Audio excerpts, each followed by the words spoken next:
pero ninguna de las dos aparece con conocimiento o con experiencia, con un currículum sobre construcción de presas o represas. Entonces, ese es un dato que llama fuertemente la atención, pero que también, Joel, a mí, no solamente como periodista, sino como ciudadano, como vegano, ¿verdad?, que estoy aquí abajo, me preocupa y debe de preocuparle a los demás. Además, hay que saber cómo de buenas a primeras estas dos empresas surgen de la nada para quedarse con el contrato de la construcción de la presa de Guaigüí.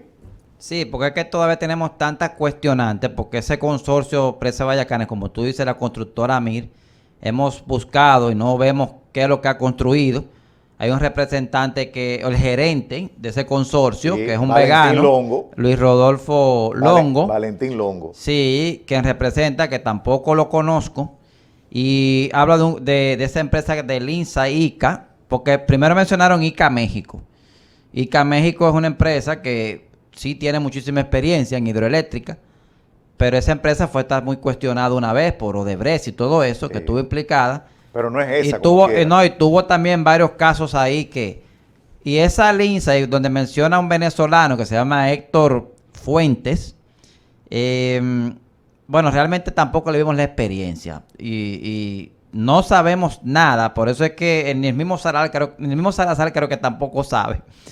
Y por eso es que estamos todos preocupados con esta incertidumbre, porque este consorcio apareció. Hay que decir que en el background de esa empresa que está en Houston, la Linkside, no aparece en su background, en su historial, que haya construido una represa en ninguna parte del mundo.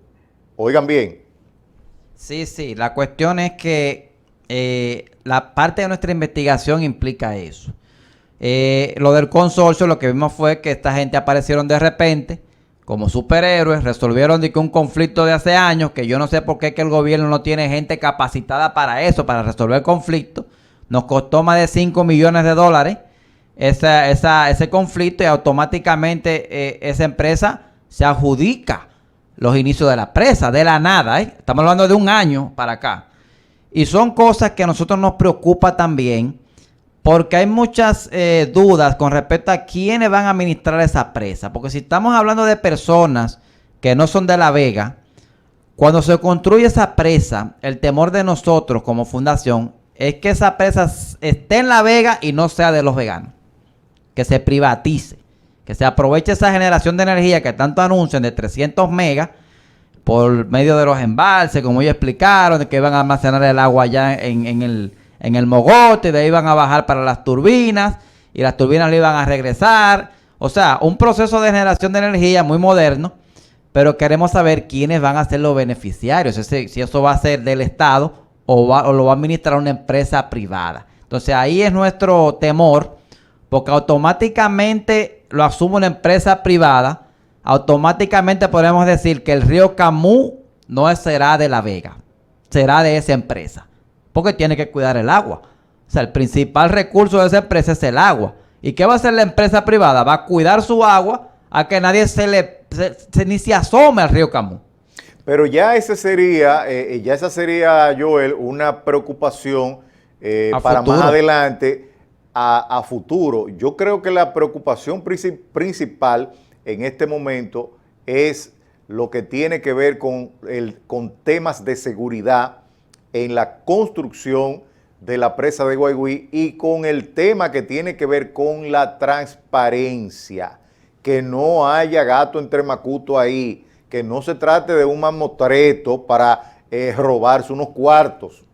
Bueno, eso es que se trata, eso es lo que hay que averiguar, y eso es lo que tiene que aclararse. Por eso tiene que aclararse cómo surgieron estas empresas que se quedaron con este contrato, habiendo 80,000 empresas con mejor currículum, con experiencia real en construcción de presas.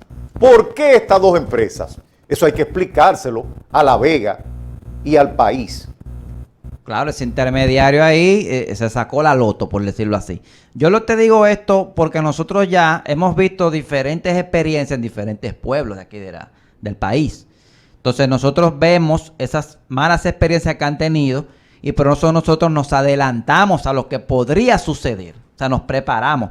Se sabe que es un inicio, se sabe que todavía no hay estudio, que todavía no hay rediseño, pero nosotros ya estamos preparados para todo, porque ya nos pasó en las placetas, en muchísimos sitios, donde se impusieron y no queremos que aquí en La Vega nos pase lo mismo, ya por esas experiencias previas que hemos visto en Santiago Rodríguez también, en San José de las Matas, y bueno, en otras provincias que ya se han impuesto empresas privadas, se aprovechan de los recursos, los privatizan y la gente se queda con un recurso que genera dinero, pero no para su pueblo, sino para un grupito de empresarios que se adjudicaron esas obras. Entonces, eso es lo que estamos nosotros cuidando aquí.